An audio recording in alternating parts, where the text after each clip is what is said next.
AMATS is a This meeting is being recorded. Thank you. AMATS is a federally required metropolitan planning organization.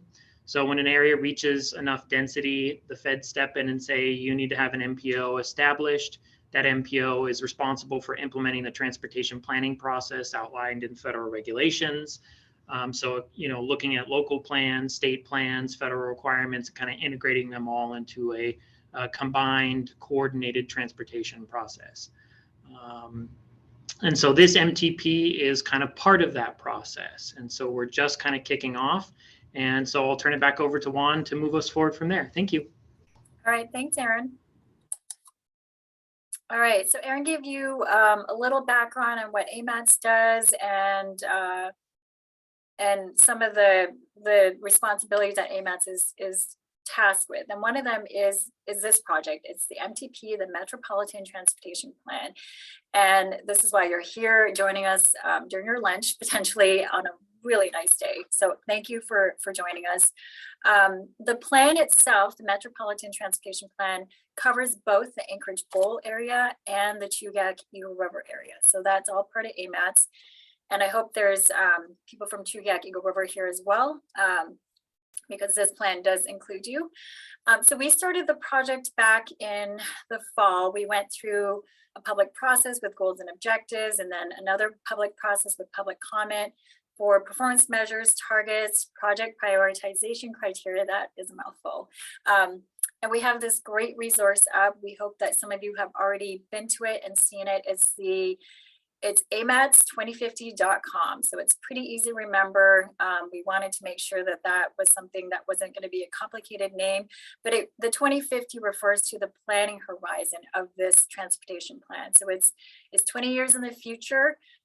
Every 4 years, an MTP is required to be updated by the federal government.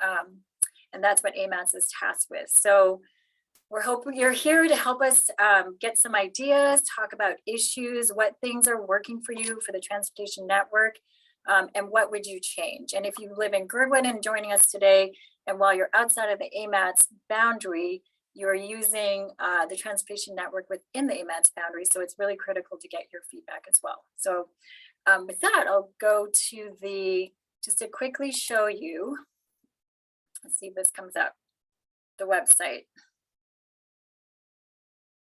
Can everyone see that? Yes. Okay, excellent. Thank you. All right, so the website, the 2050 MTP website has a lot of good information on here. It's really the clearinghouse. So if you haven't used this tool before, we encourage you to go here. There's lots of meeting materials from past efforts. There's what the MTP is, if you forgot what I just said about what the MTP does, what AMATS does, how to participate. And we try to make this as easy and user-friendly as possible. It does include, like I said, the Anchorage Bowl and Chugach Eagle River. We will be having an Eagle River Chugach specific meeting later on, and we'll show you that in the schedule. That all these documents are on here on the website. So we hope you use the website, and then if you have any other questions that you can find on the website, then please contact us. All right, so I will get out of that and get back to our presentation. Okay, so we mentioned this earlier, but we worked on goals for the MTP, and that went through a public process as well. We got over 600 comments, and these are updated from the previous MTP, the 2040 MTP. So if you were involved at that time and are just joining us now, these are updated. We wanted to make them a little more, I think, explicit is what the comments we heard from the previous efforts. So we try to make them more explicit, more in line with what is charged for AMATS through the federal highways, federal agencies on where we need to go for Anchorage and the Chugach Eagle River area. So they're not in order of prioritization or importance, but I'll just quickly read them out. Maintain existing infrastructure, improve safety and security, improve mobility options, support the economy, promote a healthy environment, and advance equity. So again, not in order of importance or prioritization. They're not mutually exclusive, so you can support the economy while improving mobility options, safety, security, advance equity, they all work together. So just wanted to point that out and make sure that that was clear for everyone. All right, so then what have we heard so far? I just want to reiterate all the common themes that we've heard, the 600 to 900 comments we've received so far. Transportation equity was one that's talking about fairness and where things are happening in what neighborhoods. Winter maintenance of sidewalks, that's another big theme that we heard through this process so far. Non-motorized, so pedestrian, bicycle, and transit accessibility, as well as design of those facilities. We've heard a lot of comments about that. And then this one is transportation and land use connection. How do we make walkable, connected places? How do we really integrate transportation and land use? What does that even mean? I'll have some slides in a few minutes that give you good examples, local examples of what that really means and how that can forward the goals that I just showed you on the previous slide. Environmental sustainability. That was one that came up quite a bit. That's an example is reduce greenhouse gas emissions. How do we drive less to have fewer gas emissions? Reduce driving and the vehicle miles traveled. All right, so we get a lot of questions about what the MTP is, what can it do and what can't it do? Some of the common themes we heard, those are some of them the MTP cannot do. MTP is a 20-year long-range transportation plan. It sets priority for transportation funding. It's established as a criteria for funding and recommendations. It funds transportation plans, studies, and programs. Transportation infrastructure such as physical assets, built infrastructure, and it can use scenario planning to help improve decision making. It can recommend policy changes. It can work with the land use plan map to connect transportation and land use, and getting that right is really key. What can't it do? It can't fund winter maintenance.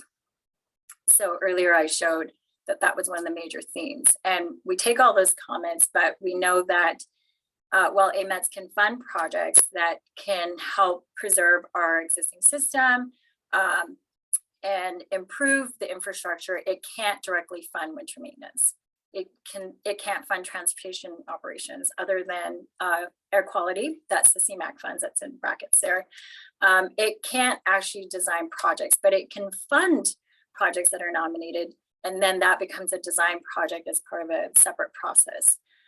It can't change posted speeds. That's also at the design project level.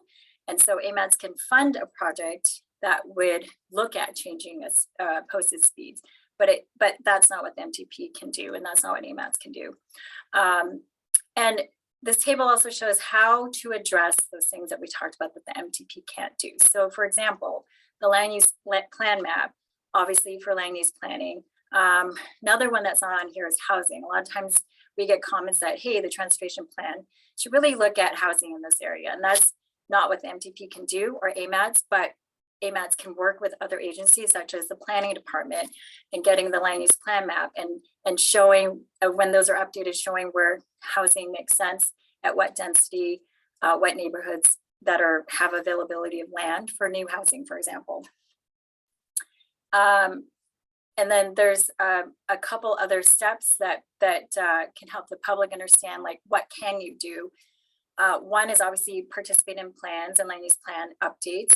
You can recommend walkability, accessibility improvements, and we'll get to that later with project nominations, for example.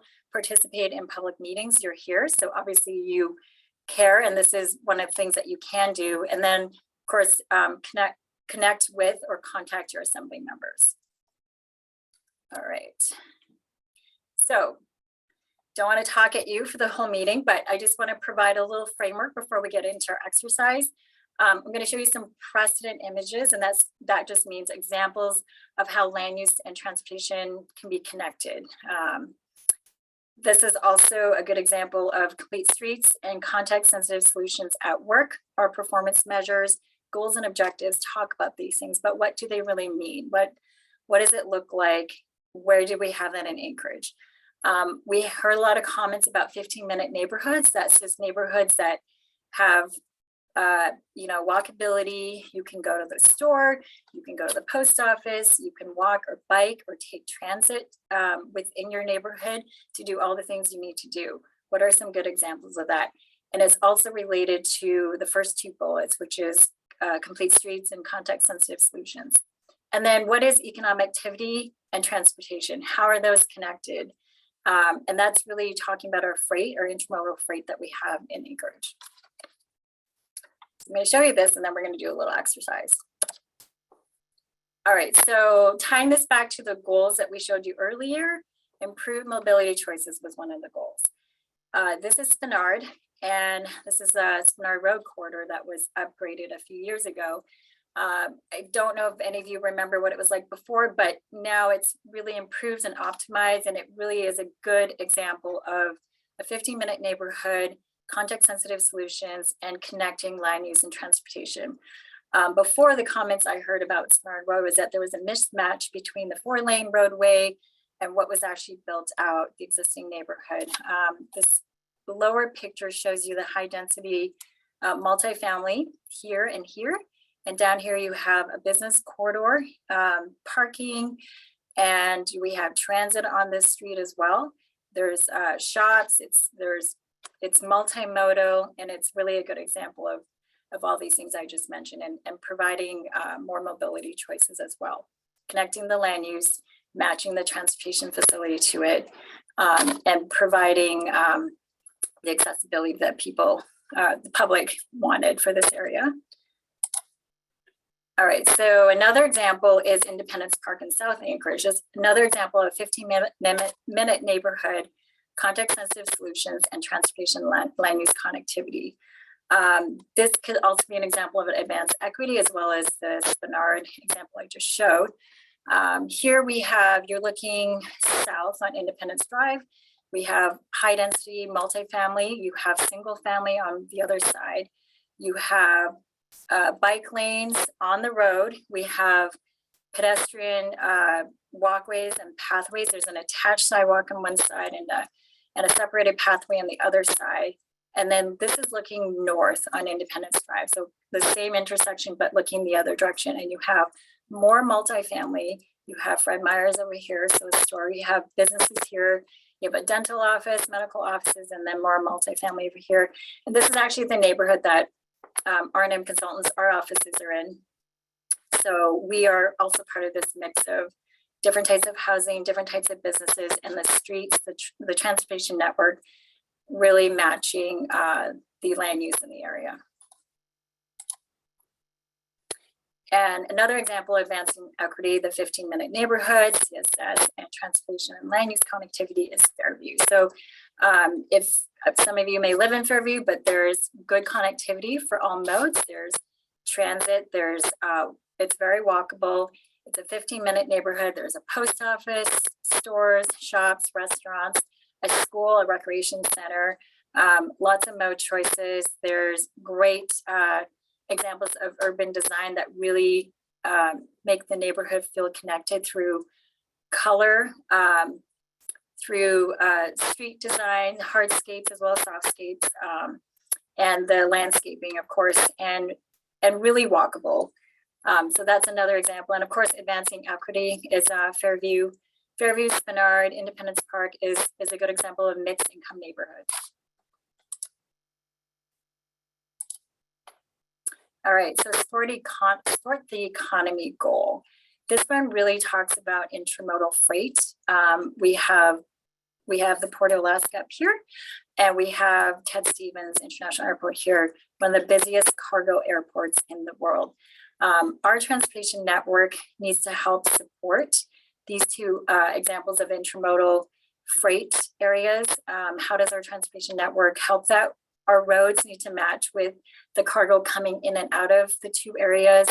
And while AMATS and the MTP doesn't plan specifically for these areas once you're on the property, but the networks outside that connect the airport and connect the port are part of the transportation plan, this transportation plan.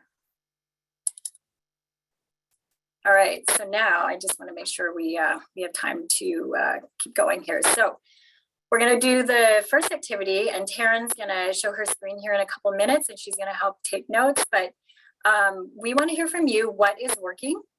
What would you change? And then we have the everything bagel. So with the green Post-it notes, we're doing a mirror board exercise here. It's a digital sticky note exercise. We want to hear, and what you'll do is you'll use the chat function, or you can raise your hand and we'll call on you, and we'll start asking people what is working with the transportation network. And then we'll do the pink Post-it notes for all your comments about what would you change.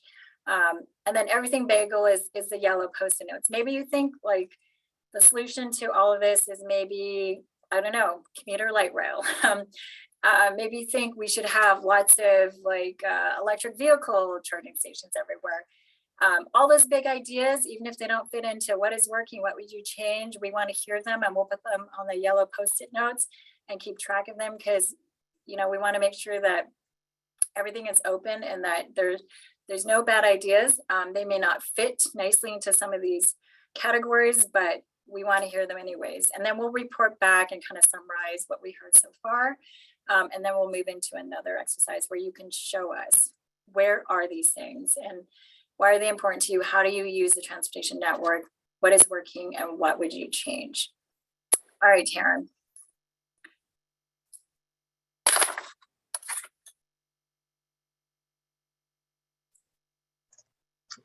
All right, are you guys seeing my screen? Looking at a mirror board? Fantastic.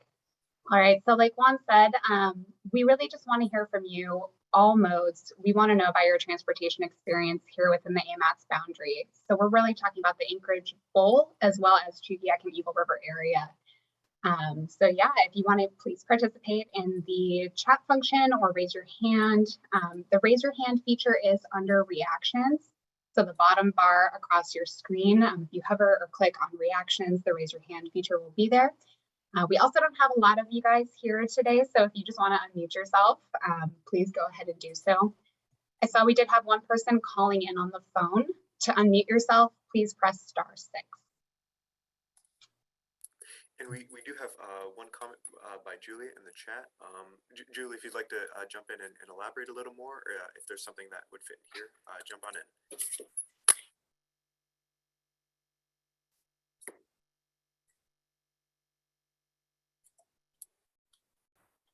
I'd make a quick comment, Matt Cruikshank.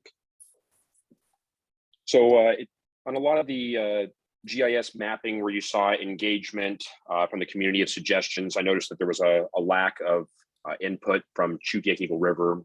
And it'd be nice to see maybe alternative ways to increase engagement from the community. Matt, are you talking about the interactive map on the website? Yes. Okay, that map is blank right now because we just launched it for this meeting. Awesome. Yes, so great comment. But we're hoping today to have you start filling out that map. So Taryn's going to do a little tutorial in our next exercise, so you're well ahead of us. And then we want you to have that link. It's on the website now. It's live, and you can go in and take your time if you want later on and provide some, you can do issues, opportunities, and project nominations. So one-stop shopping. Does that help? So I guess I would, yeah, that does help. Okay, great. Further expand. So to my understanding, all nominations will need to be fresh. I know Aaron's covered this, and I apologize, Aaron, for asking the same question over and over. But for our projects, do they need, if previous MTPs out the door, if there's projects that are important to our community right there, they need to renominate them?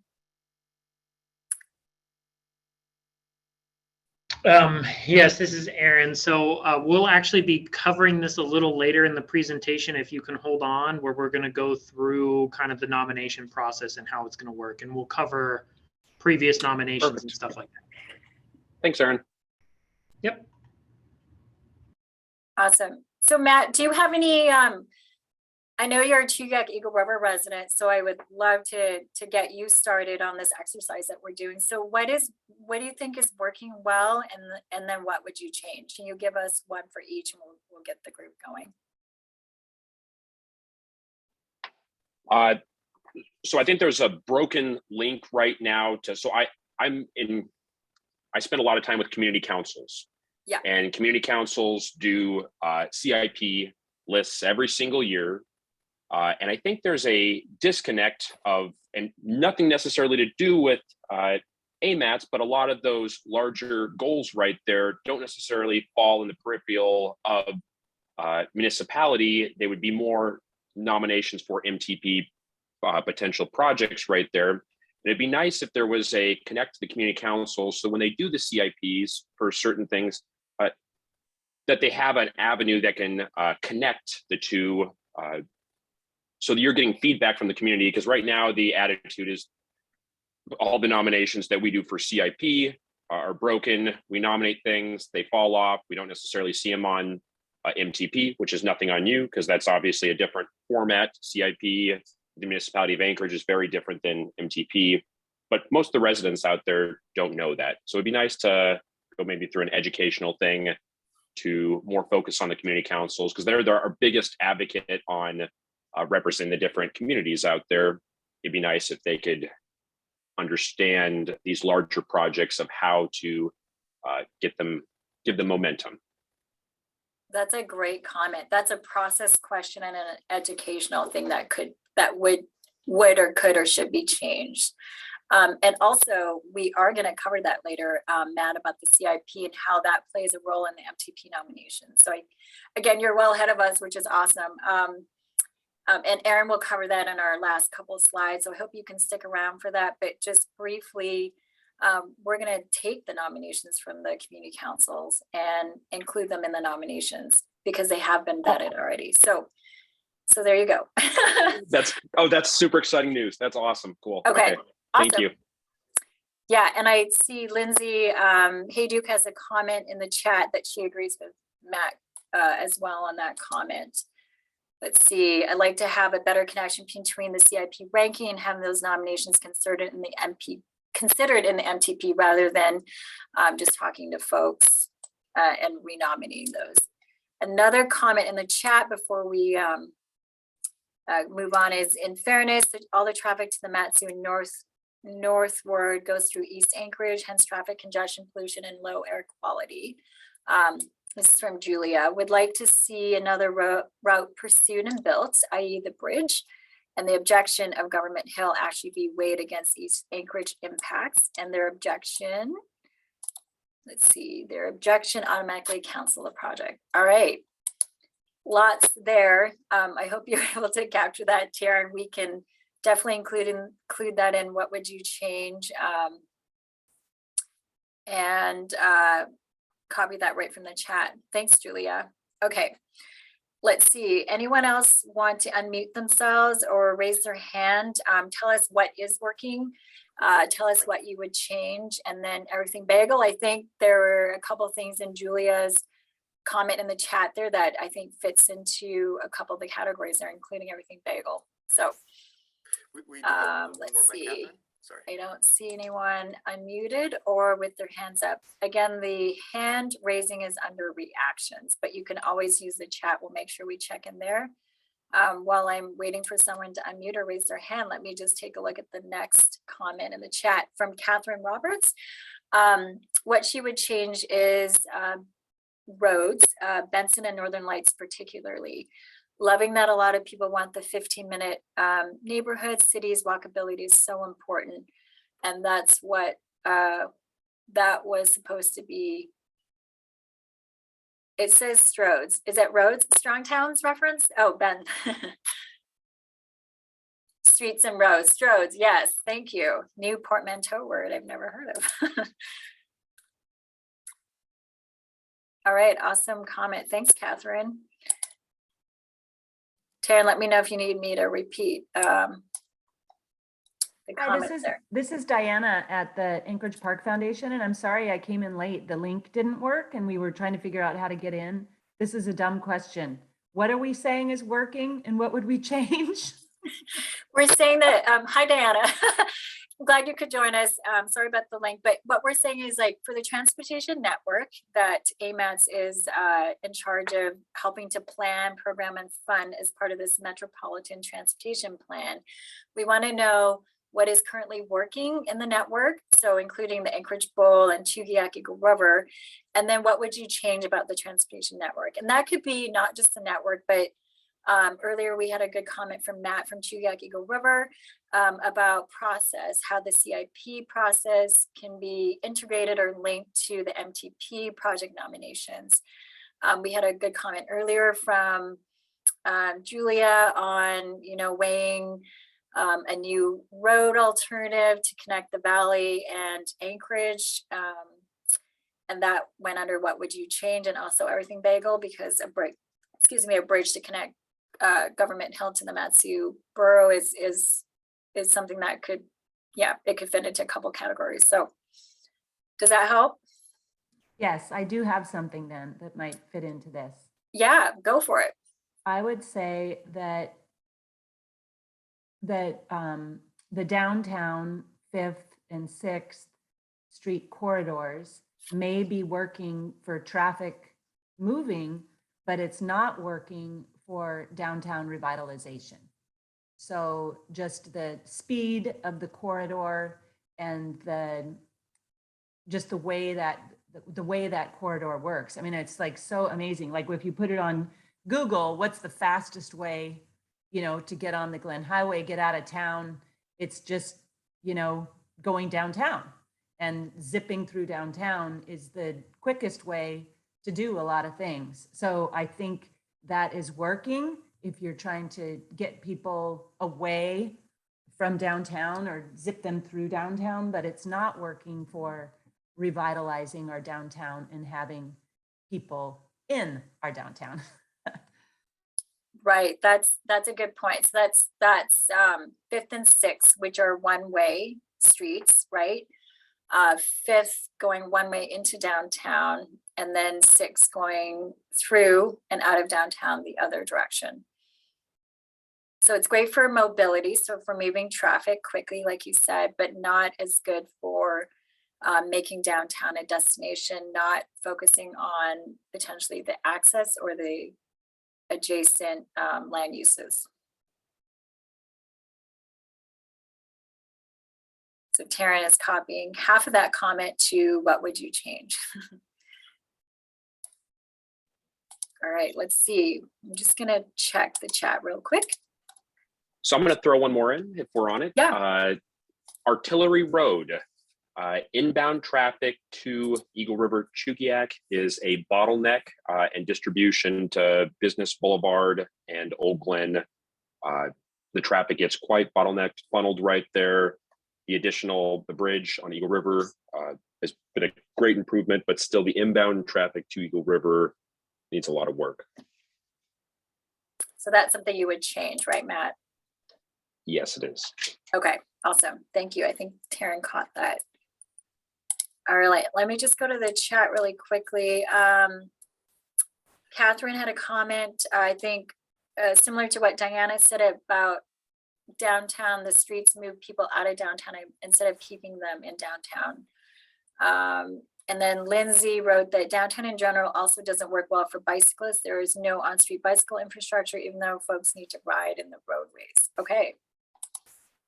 So that is not working. That's something that could change, is be more multimodal and non-motorized friendly. We do have a hand up, Devorah. Yeah, go for it. Hi, my name is Deborah. I am the director of Bike Anchorage, and very related to what Diana and Lindsay said, I think one of the major problems of the whole MTP and our whole system right now in the city is that the infrastructure is meant, or is very car centric. So this automatically excludes people on bikes or people with disabilities or pedestrians or any other type of mobility. So I think something that should be addressed and considered is decreasing the speed overall in the city. 1 or 2 or 3 more minutes for a car waiting in a car light, it's nothing. And you can change entirely how the city is lived, and you will have less accidents, you will have more people in the streets. Just let's change the speed that the MTP is suggesting for most of the roads. And the other one would be in the goal 2C, they want to change individual behavior through education and educational campaigns, but this behavior can also be changed through the infrastructure. If the infrastructure does not allow people to do certain things like going extremely fast or zipping through downtown, you will automatically change their behavior. So that's everything. Awesome, thank you. I'll give Taryn a second to catch up, and then there's a comment from, let's see, Lindsay and then Catherine. So I think Lindsay, you said we're finally expanding our bicycle network and incorporating complete streets and new projects. We need to prioritize and fund more non-motorized projects to get this working well. So I agree that's something that is working well. The non-motorized plan was recently adopted, and so we have that now, and projects that were recommended in the non-motorized plan can be part of this MTP as well as part of the nomination process to make sure that the highest priorities get into this MTP. And then Catherine wrote, I know you cannot change speed limits, not at the overall MTP planning recommendations, but it can be done at the design level. So just to answer that question from Catherine, but let's talk about adding those small curves and waves to slow people down automatically. Yep, really good point. There's geometric changes, design changes that can happen on individual corridors, road corridors, roadways to change driver behavior, which was what Deborah said earlier as well. And so this MTP plan, going back to that one slide we have, what can and cannot do, it can fund a project that looks at the individual corridors through a design and a planning and a public involvement process to work on speeds, geometric changes through design, and then connecting the corridor, transportation infrastructure corridor, to what the land use is adjacent to it that it's serving. So I think you guys are getting it. This is good. Let me see. There's another comment. It says, how does the MTP plan on dealing with the Merrill Field runway protection zones in Fairview and Airport Heights? That's a good question, and I don't have a good answer for that right now.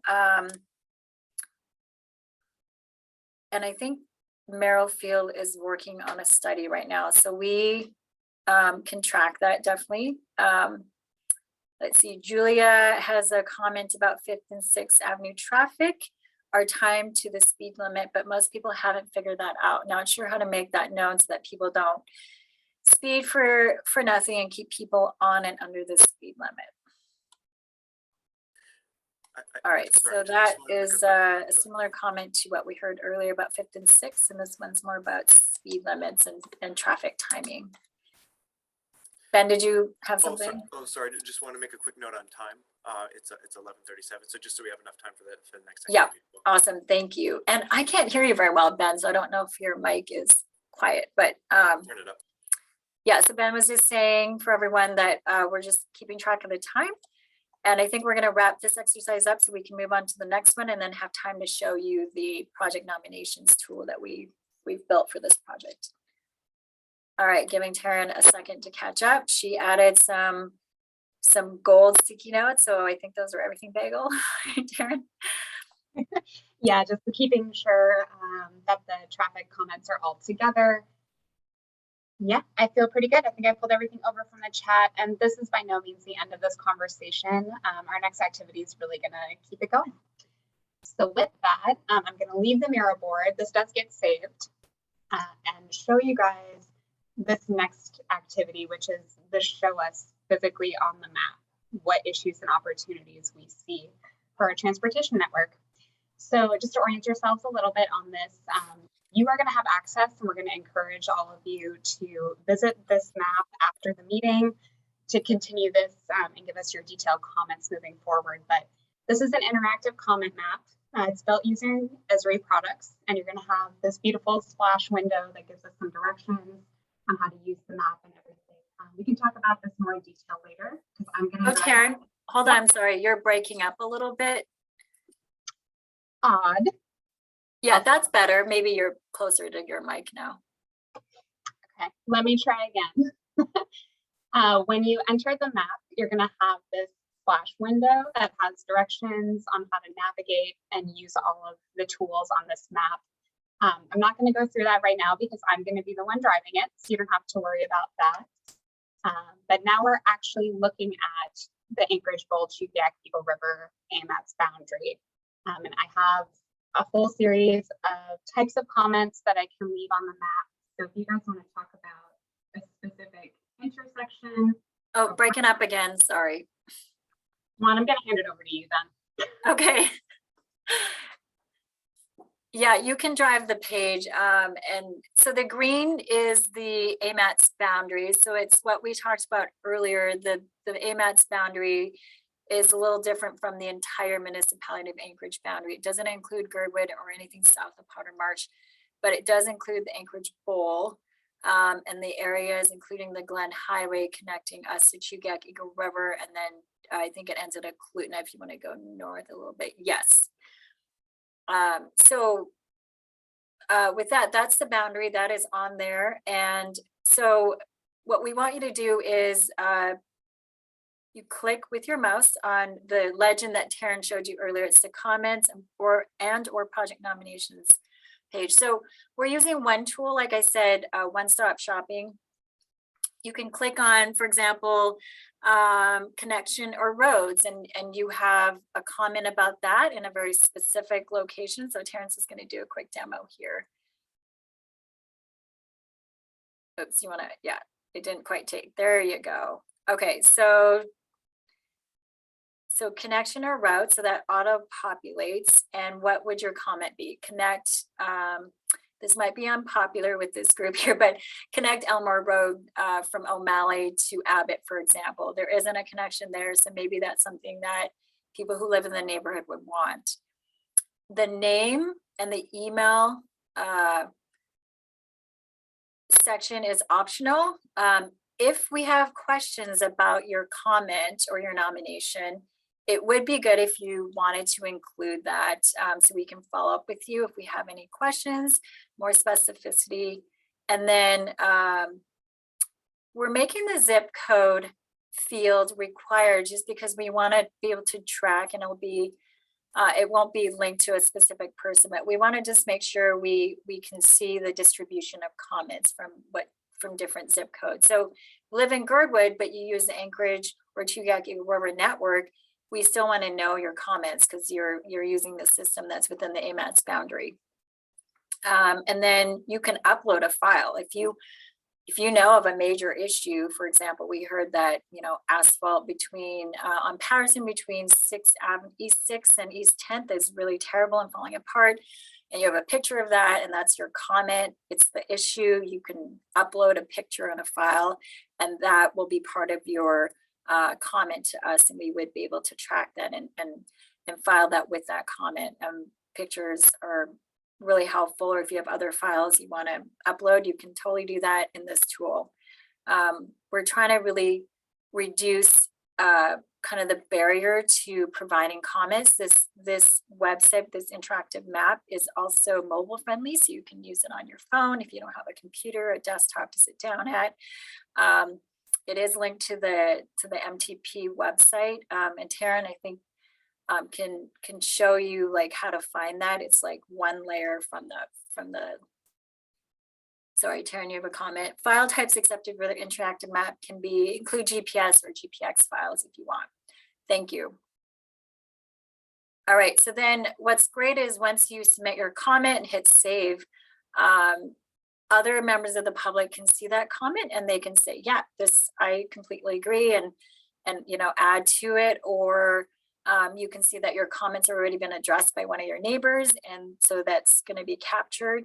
But yeah, we want you to use this tool and help us out, and then it'll help. Oh, and then Taryn's got the layers up. So there's the non-motorized bicycle network layer recommendations as well. And I think this goes back to Lindsay's comment earlier.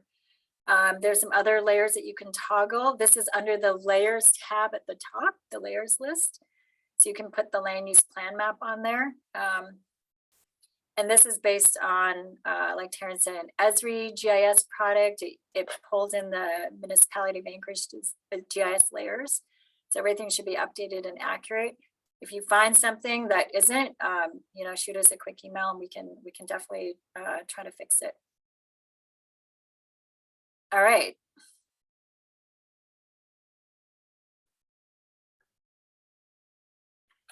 Let's see. I'm just going to hit the chat for a second just to make sure I didn't miss anything. We did have one. Yes. Oh, sorry, about the, it says what's not working is the AMAT's boundary. It should be the same as the municipality of Anchorage boundary. Aaron, you might be able to speak to that one. Yes, so the AMAT's boundary is actually set by federal regulations based on the census data. So we get our urbanized areas based on population density, and then we can expand it to the MPO boundary. The MPO boundary you see here is the maximum extent that we can expand that boundary to because of the density. So when you get south of the Potter Marsh Way Station, the density falls off dramatically, and there's not enough density in there for us to expand our MPO boundary. So at this time, we won't be able to do that. We do have to update our MPO boundary with the census data. So the new census data is out, and we will have to update our boundary, and we'll see what we can do. So if Turnagain Arms population increases by quite a lot, then it could be included in the future, but it's based on the census, like Aaron said. Oh, okay, thank It'd you. have- That's yeah. helpful. All right, we have a couple minutes. Does somebody have a comment on an issue that you want us to show you? We showed you the one example. Taryn, you have another one up for Spinard Road, is that right? I do not. Other people are using the map, which is Oh, sweet. Okay. So we have people who during this meeting are putting comments on the map already, and I think it looks like it's working well.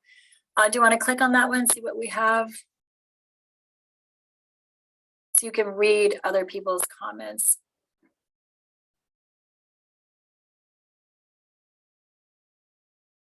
So one note, and Aaron will cover this in his project nominations because this is the same tool you want to use for that. Excuse me, but you want to be as specific as possible for where the location is. So if it's an intersection or if it's a corridor, make sure you drop your pin in the right place or put some comments in there that'll help us.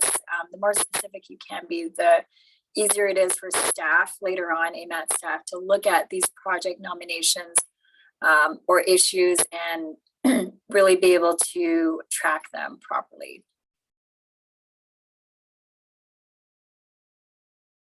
All right. So we're going to have you show us, and you're welcome to use this tool now or later. But we wanted to give you an overview as to how it works. And it's really a big change from the past where it would just be a form that you would, fill out, write out in detail and send to AMATs. Hopefully this tool provides a specific geography, and that makes it easier to see where the issues are, the opportunities, and the project nominations. There is a comment. So the link to the tool, it is on the project website. So amats2050.com and comment map. It's not on the homepage, but Taryn's going to show you where to find it. So at the tab at the top, let's go back to that. So go to the home page, and then at the top where it says participate, or you can go to the bottom and hit the participate. And just click on the icon where it says nominate a project for the 2050 MTP. And that takes you to the map. Actually, it takes you to some instructions first. Here's the answer to Matt's question earlier about project nominations. So what's going to be included, what is already going to be included, what we want you to nominate, what to help us with. That is all on this page that you access through Participate. And then if you keep scrolling down, we get to the map.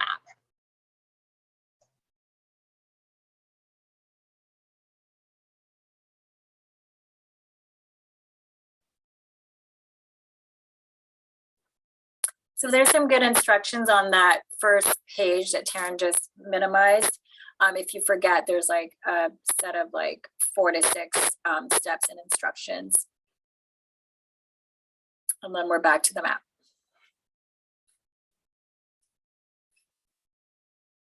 All right, so I think that takes us to the next. Oh, Lindsay has a comment. Is there a way to import comments into other planning processes? Let's see. I've added lots of projects to maps over the years, or can you add in the proposed projects already in the 2040 or the new tip proposal, easier to build off of them? Yeah, and I think that's exactly what Erin's going to talk about, Lindsay. So good comment. I think we'll kick it to that slide and then we can come back to this interactive map, but the instructions are on here as well. And like what projects will be included in the 2050, how to nominate projects, look at the plans, the tip, the community council CIP, which we mentioned earlier. But yeah, that's the next slide that we're going to talk about. So I can kick it back to the PowerPoint presentation, Taryn, if you want to. There we go. Perfect.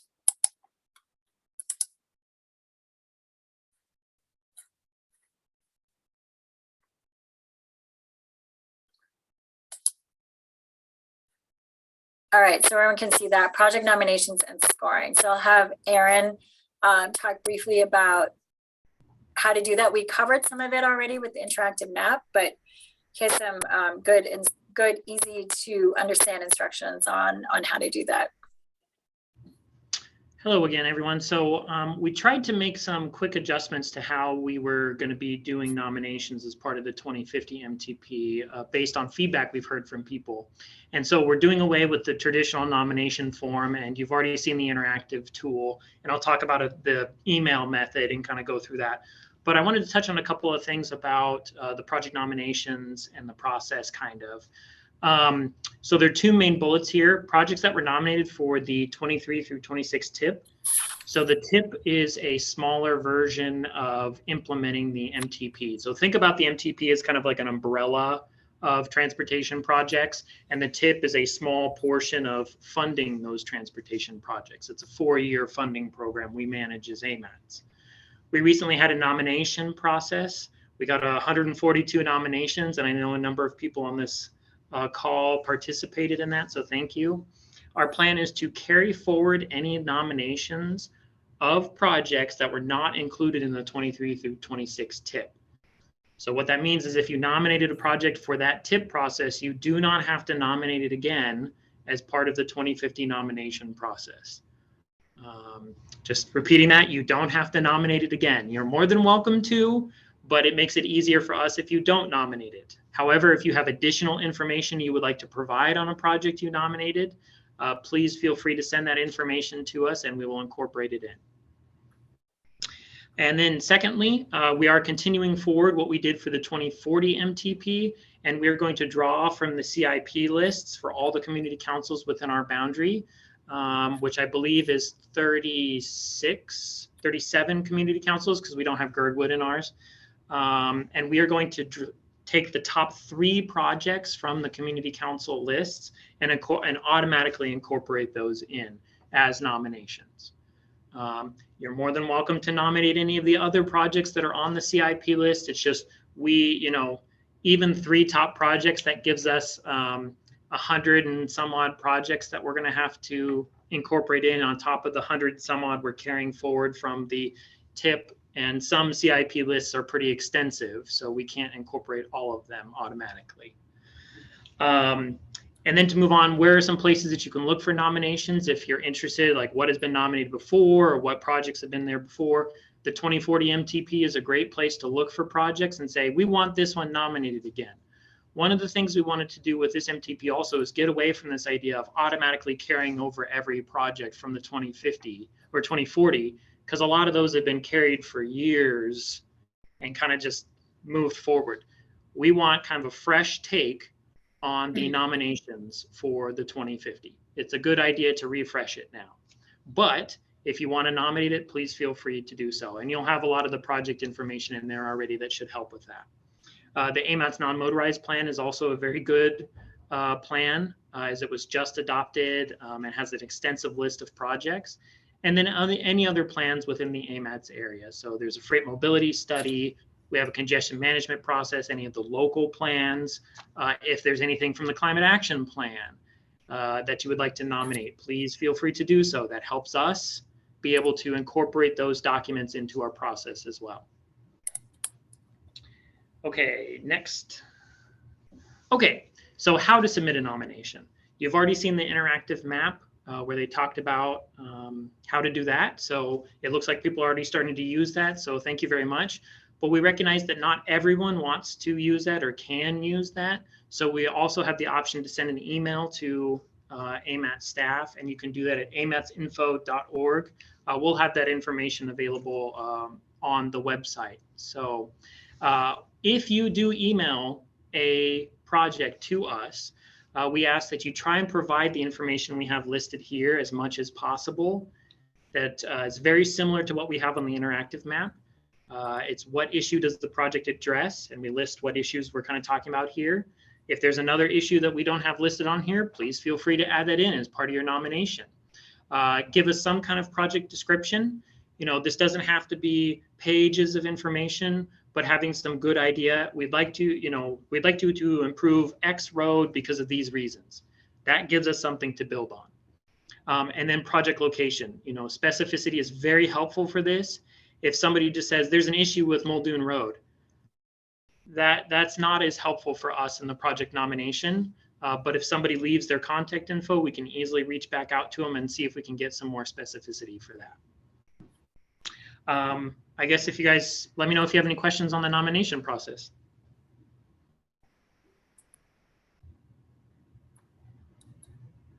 All right, thanks, Aaron.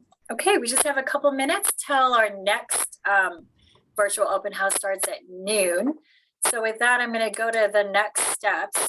There's a couple other things happening that are related to the MTP that you may see at the AMATS Technical Advisory Committee meetings or the Policy Committee meetings, or sent out through the Federation and Community Councils or through your specific community councils. So one of those things is updating the travel demand model.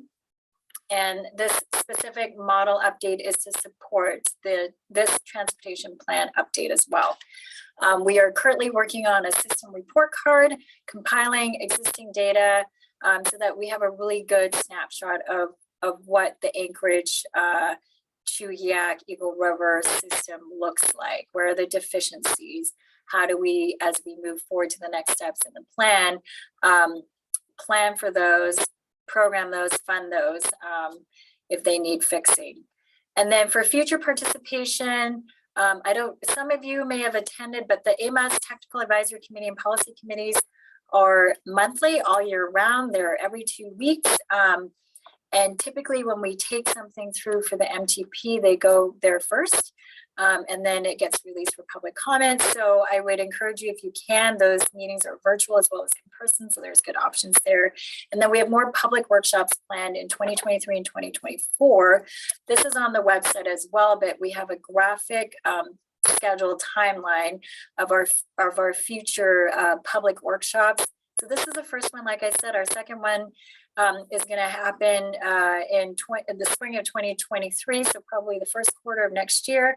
And we're going to have a specific one in Chuyak Eagle River, and these are going to be in person at the different milestones. We'll have draft projects, strategies, and planning recommendations at that second workshop. And then winter 2023, 2024, we're going to have the public review draft, public comment period, and a public workshop and assembly public hearing to review the draft plan. And then, like I said, we don't have this on the schedule, but the policy and the technical advisory committee for AMATS and policy committee meetings are ongoing monthly. And there's other committees as well with AMATS, like the Bicycle and Pedestrian Advisory Committee, but those are all published on the AMATS website. So please, if you want to participate and get kind of overviews of the next steps of the MTP, you're welcome to come to those as well.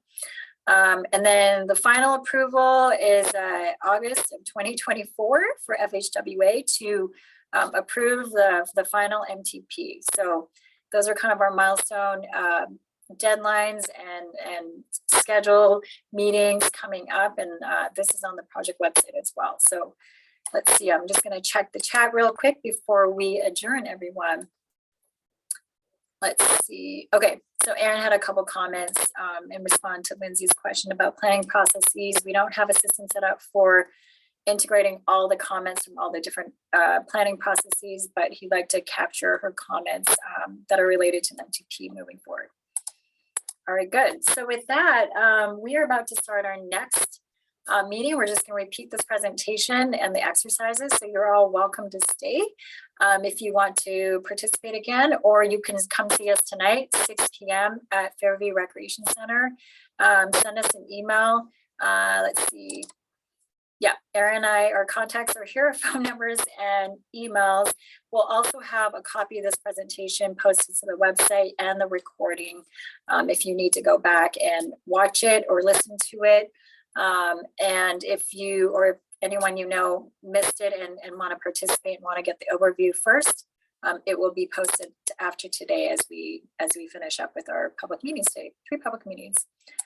Thank you, everyone, and we hope you have a great day and stay with us if you want to join for the next one. If not, thank you again for coming, sharing your comments, and please use the interactive map if you have time. And it's going to be open for at least 2 months, so July 11th. So you have 2 months, and I know it's beautiful out and you want to get out and do things, but help us out by getting some comments on there. Share it with your neighbors and community councils.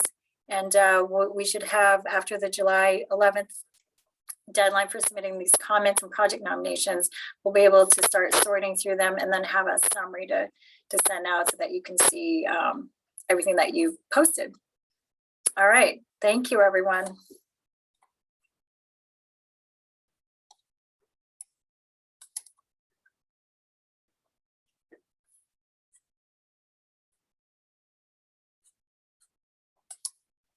We're at the end. Thank you. The MTP Workshop 1, it's our virtual meeting, number 2. We had one at 11 a.m. that just ended. So thank you for everyone who's staying from the first meeting, and welcome to all new participants for our second workshop of the day. We have a third one coming up in person at 6 p.m. to 8:30 p.m. at the Fairview Recreation Center. All right, so my name is Wan Lee with R&M Consultants, and I'll just quickly go through the agenda of what we're going to cover today. What is the MTP? What is that acronym? What does it mean? What does it do and what does it not do? What are the common themes we've heard so far in this planning process that we started last fall? We're going to do 2 exercises, just the tell us. So tell us what's working, what isn't working, what would you change, and then show us. We're going to have a cool interactive map tool online that you can use, and we can show you a demo. We can do a little exercise on what you would change and things that are working for you. And then you can do a homework exercise where you can spend some time and populate that map to help us out. And then, of course, we know everyone loves projects, and that's why most people are involved, is what projects do you want to see make it into this Metropolitan Transportation Plan. All right, with that, I'll turn it over to Aaron with AMATS for introductions. Hello, everyone. Thank you for joining us today. I'm Aaron Yolganilan. I am the project manager for the 2050 MTP. And with us today, R&M Consultants, we have Juan, Ben, and Taryn, who are going to kind of walk you through the majority of the program today during the virtual meeting and as in person tonight. So really quickly, before we move on, I just wanted to give a brief picture of what is AMATS, as we get that question a lot. AMATS is a metropolitan planning organization.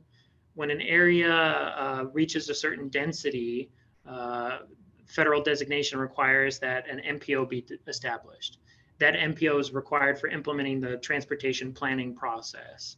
And so basically AMATS gets a set amount of funding to work with the municipality of Anchorage, the state of Alaska, and other partners to integrate their needs into our overall process for improving the transportation system. This MTP is one key piece that we do as part of that process and helping to develop that transportation system. So with that, I'll go ahead and turn it back over to Juan. Thank you. Great, thanks, Aaron. All right, so Metropolitan Transportation Plan, and why are you here? So what is the project purpose and why are we having this meeting? So the project started in the fall, like I mentioned. It is a plan that gets updated every 4 years. So we are starting this next 4-year cycle. The plan itself needs to be completely done, and FHWA, Federal Highways Administration, signs off on it by August of 2024. And between when we start in the fall and August 2024, we have a lot of subtasks and steps to go through. And the first one is today. This is our first public workshop. We want to hear from you what issues you have been experienced on the transportation network, our roadway corridors, and how the MTP itself can help address some of those issues with recommendations and solutions. So that was a little bit of the schedule and why we're here. We want to hear about the issues, any opportunities for the transportation network. And then also we're going to give you a couple tools that you can use, go through a couple exercises, and then you can, we'll run through a little how to nominate projects using that cool interactive mapping tool. A couple resources. The big one is the MTP website. It's amats2050.com. And it's a great website to get most of your questions answered. So I'm just going to show you really quickly if you have not been here. Let's see. Everyone should see the website. Let me know if you cannot see it. 2050 refers to the planning horizon of the Metropolitan Transportation Plan. It is a 20-year horizon, minimum 20-year horizon. And the MTP is the main tool that AMATS, the planning organization, has to help plan, program, fund projects that help make our transportation network better. So the website is here. There's some good tabs at the top that there's there's documents and resources, and then how to participate as well as how to contact us. You can add your email in here if you want to be on the AMATS project mailing list to get information about this project and other AMATS projects, when different dates are, workshops. The workshop is here on the main page. There's a little more information about what the MTP is, what AMATS does. And the MTP includes Chugiak Eagle River too. So if you are a Chugiak Eagle River resident, we want to make sure that you know that this MTP also includes your area. All right, with that, I will close the website and we're back to the presentation. Okay, so in the last 6 months, we worked on a couple things. One of them is the goals and objectives. And so the MTP, the 2050 MTP, came up with new goals or updated goals from the previous effort. I will just quickly read them. They are not in any order of prioritization or importance. The project team, and I think the different AMATS committees that we went to, and the public have not prioritized them because they're all important. They support each other, they work together, and they're not mutually exclusive. So so just read them, and they are: maintain existing infrastructure, improve safety and security, improve mobility options, support the economy, promote a healthy environment, and advance equity. So far, what we've heard, these are common themes. I think we received over 600 comments when we did a public comment period for goals and objectives. But these were the ones that kind of fleshed out as being sent to us over and over again. And one of them is transportation equity or fairness, winter maintenance of sidewalks, non-motorized and transit accessibility, and the design of that infrastructure. transportation and land use connectivity. What does that mean? How do you integrate it to make walkable and connected spaces really viable? Environmental sustainability is another one that we kept hearing over and over again. And within that, it's reduce greenhouse gas emissions.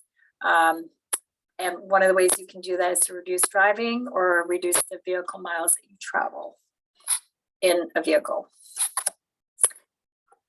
One of the other things we heard was, what is MTP and what can't it do? It can't, for example, tell us where housing should be built or that housing should be, or policies for housing. But what it can do is connect the transportation network with the land use plan, which is the tool or the plan or the policy from the municipality that says where new housing should be and what density it should be. What the MTP can do is set funding priorities, make funding recommendations, nominate projects, recommend funding for plans and other studies, as well as provide funding for infrastructure projects, which become design projects. It can recommend policy changes. What it can't do is actually design the projects themselves, change posted speeds. We get some questions about like, can you my neighborhood's really busy with traffic. Can you please change the speeds that people are driving through at such a fast speed? The MTP cannot do that. It can't fund transit operations or fund winter maintenance. And so we just wanted to make sure that we address in the comments we heard and what within the framework of this transportation plan, what it can and can't do. But we have the next column, which is how do you then address those? Like who is responsible for that? And how do we get those comments to people who actually can do something about it? Your assembly member is always a great place to start. Participating in processes such as this and at the project specific design level projects, participate in those. That's where you can really inform changes to a roadway network, including changing roadway speeds, posted roadway speeds, and just like how the design of the roadway meets or connects with the neighborhood that roadway's in. Participate in public transportation, operating budgets, and operations and maintenance, for example. Like that's something that MTP can't do, but operations and maintenance department, you can make that comment to them, and hopefully that your assembly members can help support property taxes that help fund that. So that's just a quick shot of like what the MTP can and can't do, and then different ways that you can be engaged to help address some of those issues that we've heard. All right, so we're going to show you some examples of how land use, transportation connectivity are working in Anchorage. These are Anchorage specific examples. This is tying it all back to the goals that we talked about earlier. And some of the comments that we heard, like, what does that actually look like? What does complete streets look like? What is connecting transportation and land use and context sensitive solutions? What are 15-minute neighborhoods and how do we get there? How do you support the economy with transportation? And that's really talking about freight and freight mobility and intermodal freight areas. And so we'll show you some examples and then we'll do a little exercise. All right, so the first example is tying it back to the goal of mobility choices. So this is also a good example of 15-minute neighborhoods, connecting context-sensitive solutions, planning, policy, and design with the adjacent land use, existing land use, and the transportation corridors. So this is an example from Spinard Road reconstruction. The images are from Bettisworth North. So I just want to give them some credit for this, but this is showing, multimodal mobility choices. This has on-street bike lanes, it has a pathway, it has these center turn lanes. This is a transit route. And over here, you can see from the more aerial perspective, the multifamily, high density multifamily apartments here, as well as businesses. This is an example of good mixed use. Parking is in the back to really give this kind of a street frontage, pedestrian friendly environment. So this is good example of all of these things, as well as improving mobility choices. And there's also like an equity piece here. It's just advancing equity. This is a multi-income neighborhood that this is a good representation of. So here's another one, multimodal corridor tying land use and the transportation corridor, the roadway matching the adjacent land use. This is in Independence Park in South Anchorage. If you're looking south on Independence here, it's high density multifamily residents on the left, and there's single family across the street. And then at the same intersection looking north, you have Fred Meyer's over here where my cursor is. This is a business commercial building with offices. It has medical building. There's some high density residential on this side. And then just to the left here is a neighborhood of single family homes. This is also the same neighborhood that our R&M offices are in. So we're part of this multimodal neighborhood, improving multimodal choices and mobility, connecting land use and matching it with the adjacent corridor, transportation corridor. Advancing equity, here's another good example from Anchorage. This is Fairview. Here there's this very pedestrian friendly gridded neighborhood, also multi-income, 15-minute neighborhood with lots of services and amenity within the neighborhood that's easy to get to for people who are walking, taking transit, biking. There's the Fairview Recreation Center is in the area, so there's recreation opportunities and other facilities that support the mix of housing, commercial businesses, and then the transportation network is at a scale that is for the neighborhood. So there's good matching there. And that's the connectivity integration of the transportation corridor and the adjacent land uses. And then the last example is support the economy. That's one of our goals. These are good examples. This is the Port of Alaska. And then this Ted Stevens International Airport, one of the busiest cargo airports in the world.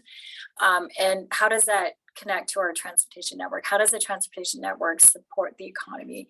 And it's really through freight, right? So when goods get transported to the port or the airport, it needs to have a reliable, safe, efficient transportation system to get the goods out of these two intermodal areas, intermodal freight destinations to our neighborhoods, to our stores, to our homes when we order goods. So that's how the transportation network can support the economy. So just wanted to make that connection because we did get comments that asked us, what does that mean? How does it work? And how does it integrate? All right, so we're doing the first activity now. We want to give you that background just so you can start thinking about the transportation network as you know it, how you use it, where you live, where you work, and how do you get around within the Anchorage, Bowl, and Kewiyaki River area. So we're going to have Taryn share her screen. We're going to do an interactive exercise. We're going to ask you what is working. So tell us what is working now, and then what would you change? All right, thanks, Taryn. And you can use the chat function, or you can unmute yourself and or put your hand up. The hand is underneath here under reactions at the bottom of the screen. You can just mouse over and that should show up. Let's see. So we have Julia, who joined us in our earlier presentation, as well as a couple other people. Let's see. So what is working? Who wants to go first? Anyone before I voluntold someone?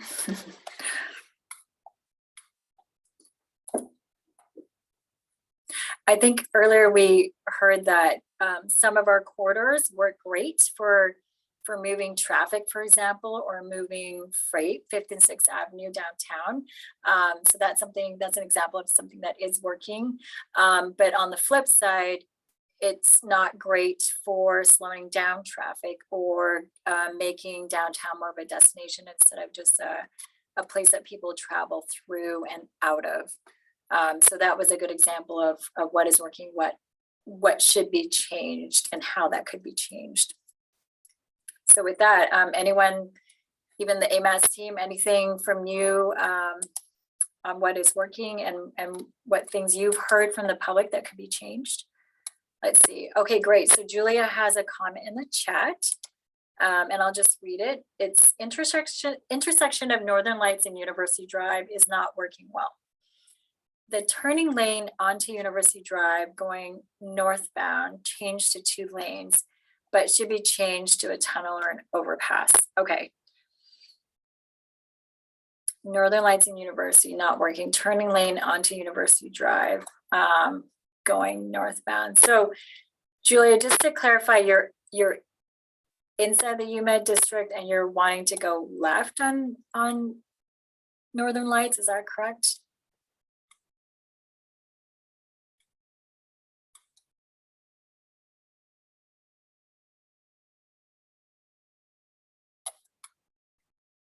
Anyone else want to weigh in on this? I'm not quite understanding the exact location, but maybe we can look at this during the next exercise, which is interactive map. Where should the tunnel or overpass be? Julia, if you're going west on Northern Lights and turning left onto University Drive. Okay, so that intersection is not working well, and you think that maybe a tunnel or an overpass there would work better just to bypass the intersection. Okay. Okay, good. Anyone else? You can use the chat if you don't want to unmute and talk. And we'll read those aloud so that Taryn can capture them in her notes here on the sticky note exercise. If we don't hear any comments, we'll just assume the network is all working great.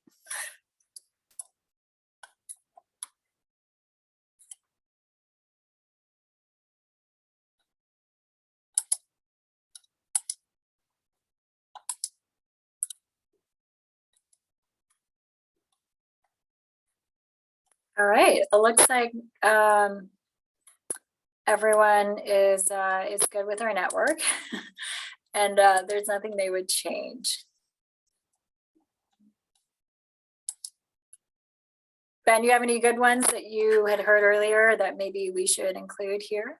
Totally. So I mean, so at like a larger policy level, there were some big ones like reducing VMT, right? And so that means like essentially people driving less, or more specifically driving less like as like one person in a vehicle. So it's how do we get less of that? And that was really, really common. And so the tricky piece here is, as we move forward, kind of weighing that against people who do drive, and sort of how do we find that balance? Yeah, so the comment then was also how do you get single occupancy vehicles, right? How to encourage more than one person in a car, is that right? Either that, or taking transit instead, or getting out and walking and biking, all of those things. Basically, the impression is that it has been that like the Anchorage transportation network has largely sort of favored drivers, and so how do we see a shift from that towards making other forms more usable, or even prioritizing them in some cases? Okay, good. I'll just give Taryn I think you put that under everything bagel, right, Taryn? The first part. All right, so we have another comment. I'll just read it from Julia. It says the new mayor wants to build extension to Burgaw and cut the trails. But taxpayers have spent millions for trails, and we don't want that extension. So that's through the UMed district. Building a tunnel or an overpass would solve the issue. Okay, so this is related to Julia's previous comment, which is helpful. Regarding the tunnel and the overpass, I was confused earlier, but I think this makes it clear. Building tunnel or overpass would solve the issue, especially for ambulance not having to stop at traffic lights, and would also encourage transit, including rail use. All right. Give Taryn a second to catch up there.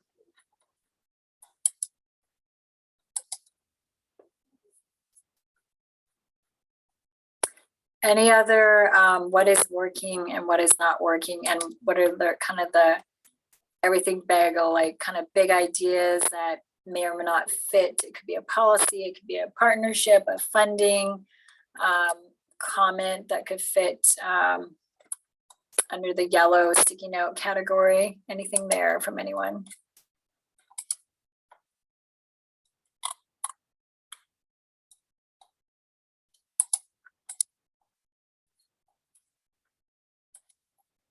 All right, it doesn't look like it. Anything else from you, Julia? Those are great comments. Just want to make sure we capture them before we move on to the next exercise.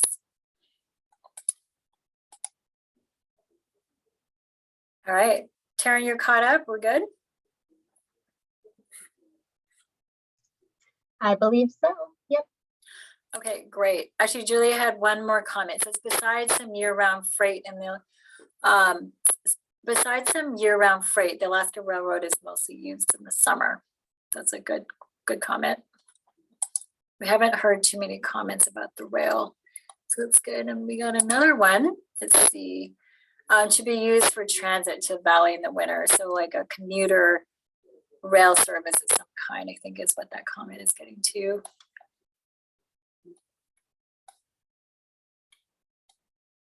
I think that can fit in both categories of what would you change and maybe everything bagel to connect a multimodal connection to the Matsu borough from Anchorage.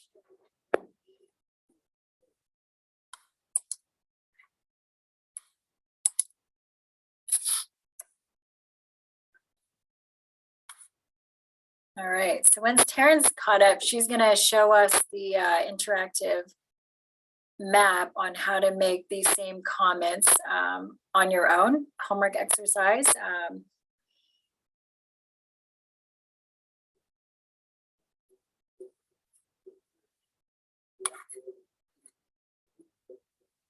All right, you want to test your mic real quick, Taryn?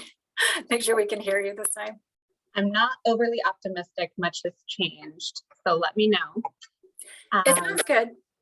Okay, I'll continue slowly.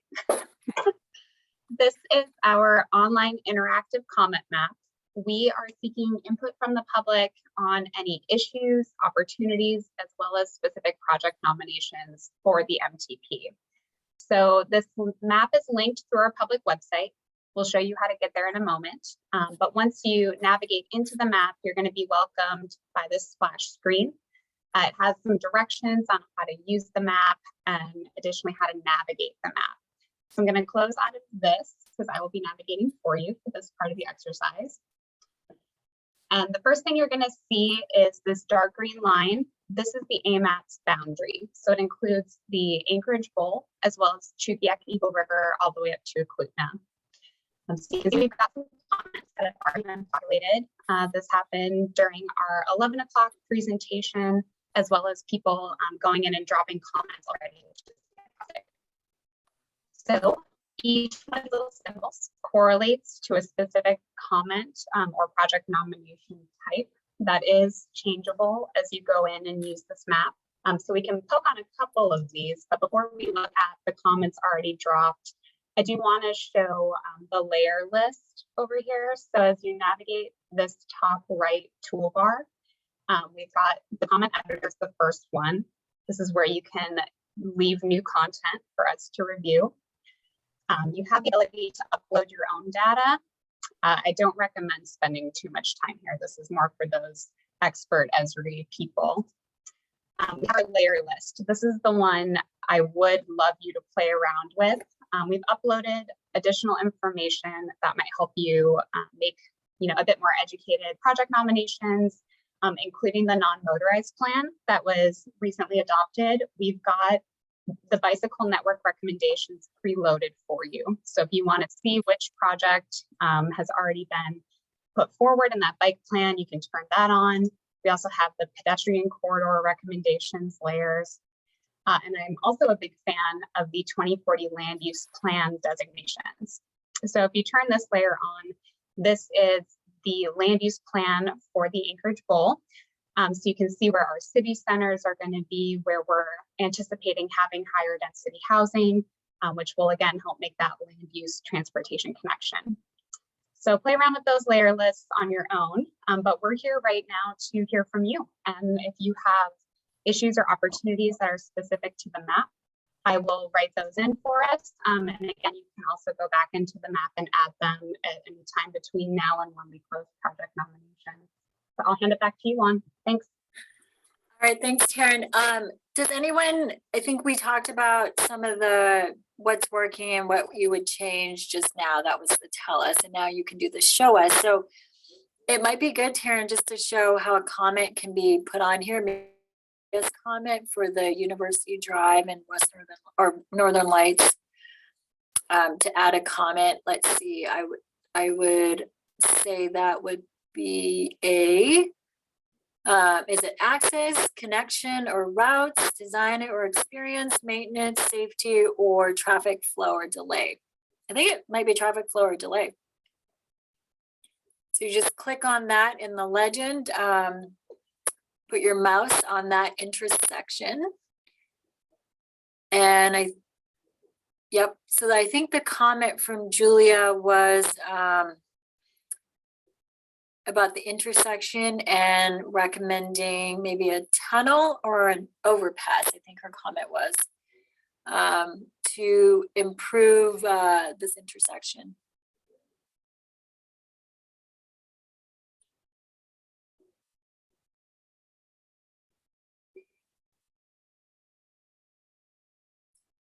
Yep, and then the next field is name and email, and that is optional. If you want us to, you know, we may have some follow-up as the project nominations come through and we're not clear about something, then we can contact you. We will not be attaching your comment to your name or email for the public to see, but just that's a helpful way if we have more questions about your comment or a nomination here. And zip code is required. That's just helping us track where the comments are coming from, which zip code, so very broad. And so you can put that in, and then you can upload a file. So if you have a picture of like an issue at that intersection, for example, you can upload a file or a GPS coordinate or a GPX file.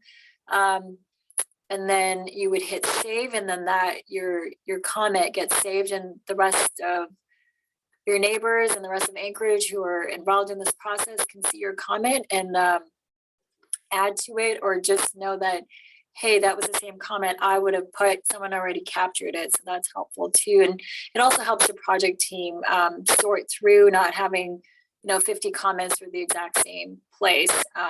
It's nice to get that one comment that everyone else was going to put there too.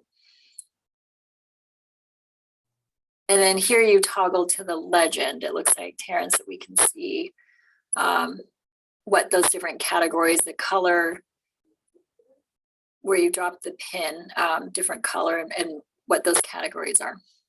Yeah, so someone can click on that point and read the comment that she wrote there. And then that helps them, if they want to add to that, they can. If not, they may be disinclined to put a comment because it already captured theirs. So hopefully this tool is useful for everyone. In the past, I think we had a different method of maybe just paper maps or just emailing, and you can still do that, but this captures the geography or the location of your comments. We're also using this for project nominations, which is what we're going to cover next. Yeah, thanks, Juan. I will add quickly as well, if you do choose to leave your name and email, they are only shared with myself and the project team on the back end. So as you can see, I did type Julia's name when I left the comment here, but it is not showing up for the public. So those comments are going to be displayed anonymously. Oh, that's a good point, Taryn. I'll just repeat that. I think you broke up a little bit, but if you choose to put your name and email associated with your comment in one of those optional fields, the public will not see that part, only the project team who are administering the map. So Taryn and a couple other people will see that comment.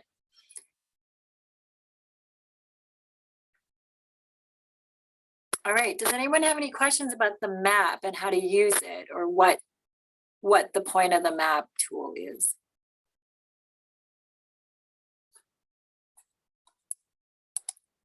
It looks like we're good. Okay, so Terrence is zooming out, and then we're gonna move to the next part of our meeting, which is to talk about, let me just get back to the screen. So we're gonna talk about project nominations next, and Aaron's gonna come through and give us some quick instructions on how to nominate projects, the process, what AMATS is looking for. Oh, Taryn, you're back to the website. Okay, so quickly, Taryn just wants to show everybody, I think that's what you're doing, Taryn, you're muted, but how to nominate the projects and the link for the instructions, as well as the link to that interactive map. It's the same map. It is on the 2050, AMATS2050.com page. It's on the home page, and you can click at the link, participate at the top tab, and it'll take you here for instructions. Aaron's going to go over that, but the link to the interactive map is at the bottom of this page, interactive comment map. So that's for issues, opportunities, and also project nominations. We are streamlining the process.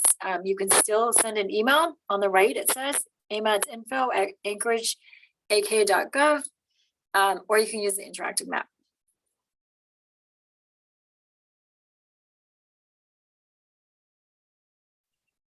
Okay, with that, I think we will go back to the PowerPoint presentation, Taryn, and have, I'll share my screen again, and then Aaron can talk about how to nominate a project.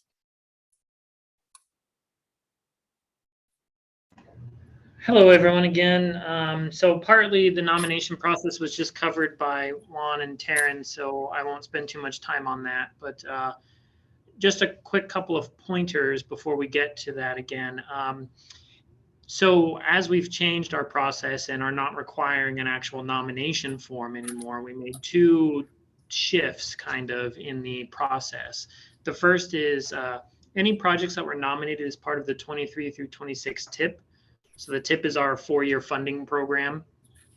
Any projects nominated for that were not included in the TIP will be carried forward as part of the MTP nomination process. So what this means is you don't have to renominate those projects that you nominated already. We've already got that information. However, if you would like to add any additional information on top of what was already nominated, you're more than welcome to send it to us and we'll incorporate it in. And secondly, something we're also carrying forward from the 2040 MTP is related to the CIP, the Community Council's list of projects. AMATS will be taking the top 3 projects from the Community Council list within the AMATS boundary. So again, feel free to nominate anything outside of those top 3 and send it in to us. Now, places you can look for projects to nominate. The 2040 MTP. In the past, we've carried forward a whole list of MTP projects, and it's just year after year carried forward. This go around, we kind of wanted to refresh that list a little, and we're not automatically carrying every project from the 2040 MTP forward. So if you see a project in there that you would like to see carried forward, please nominate it so we can take a look at it as part of this whole process. And then various plans. The AMATS non-motorized plan that was just approved has a list of projects. We have a freight mobility study that has projects. We have a congestion management process or a plan that's out there, and any of the local plans or district plans. We highly encourage people to take a look at those and nominate projects so they can get into the process. Okay, next slide. So already talked about the nomination for the interactive map. If you don't want to use the interactive map, you're more than welcome to send an email to us at amatsinfo@anchorageak.gov. This information is on the website, and Friday we will be sending out an email blast and Facebook blast about all this nomination information as well. If you do email us, we ask that you include some of the following information as much as you can. What issue does the project address? And we give you some examples of those issues that correlate to what we show on the interactive map. If you have any issue that is above and beyond this, please include that in there. We're always welcome to hear more information on that. Project description. So this doesn't have to be very lengthy, but if you can give us some basic information about what is, you've already identified what is the issue in there, kind of what would you like to see done, or any additional information to supplement the issue identified. Our big thing is project location. Please be as specific as possible. A good example of what not to do is just say, there's an issue on Tudor Road, fix it. Well, there's a large stretch of Tudor Road, so any kind of cross-street information would be helpful. If you do leave your information with us, we can reach out to you if we need to contact you for any follow-up information. So, thank you. Oh, sorry, really quickly. Yeah. The comment period or the period to nominate projects is starting now. As I said, Friday, we will send out a notice, a blurb about all of this, including a one-pager that kind of gives some more follow-up on this information. The nomination period closes July 11th. So we'll have a pretty lengthy nomination period. Thank you. Awesome. Thanks, Aaron.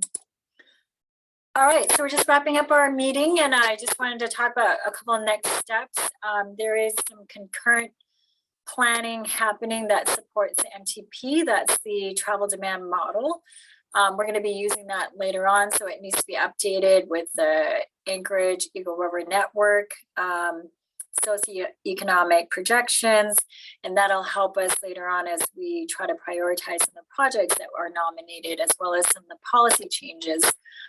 We are also working on a system report card for the network within the AMATS boundary, again, including Anchorage Bowl and Chugiak Eagle River areas, and then looking at deficiencies that we need to address during this MTP update process.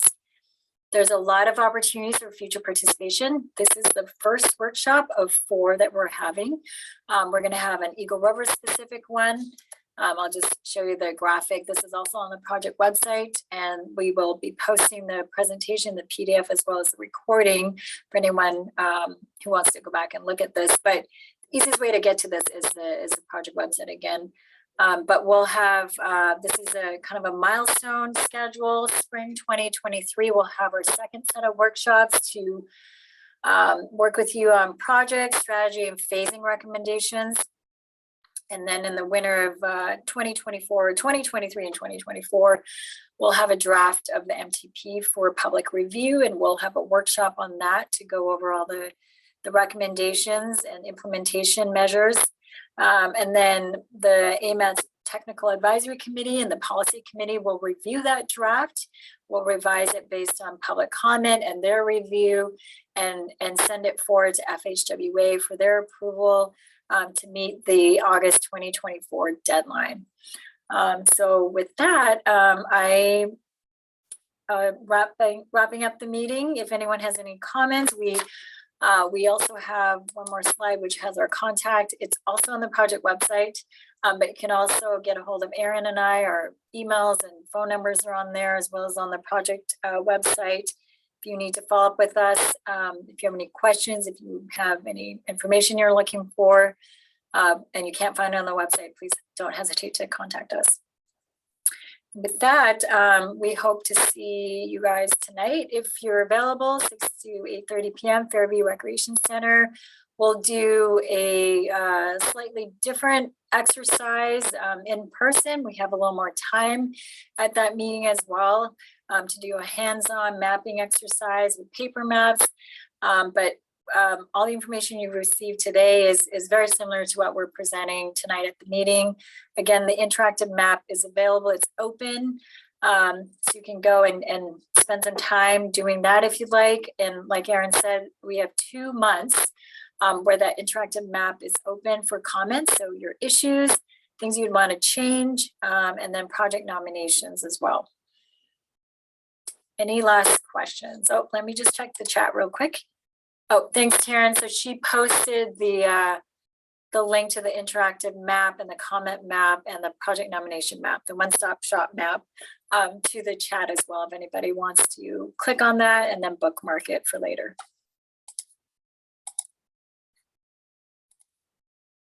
All right. With that, we are adjourning unless anyone has any specific comments or questions for us. We have a couple minutes.